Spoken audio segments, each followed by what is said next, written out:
number has doubled compared to 10 years ago.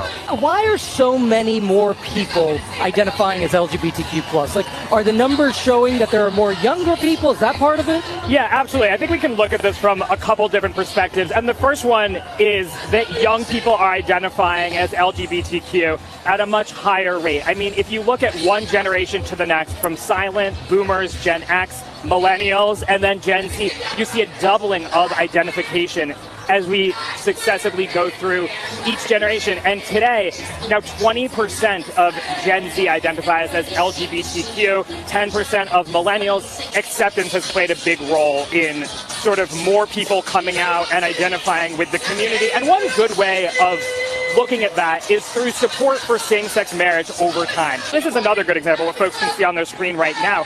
If you go back even to the 70s, early on, folks were pretty skeptical. Even to the 70s, early on, folks were pretty skeptical of LGBTQ Americans participating in many different aspects of life. Back in the 70s, a minority, just a quarter of Americans thought that gay or lesbians should be elementary school teachers. About a third thought that they belonged in the clergy. But now today, the vast majority of Americans support gay people and lesbians and trans and bisexual people in every aspect of American life, including in schools, in the clergy.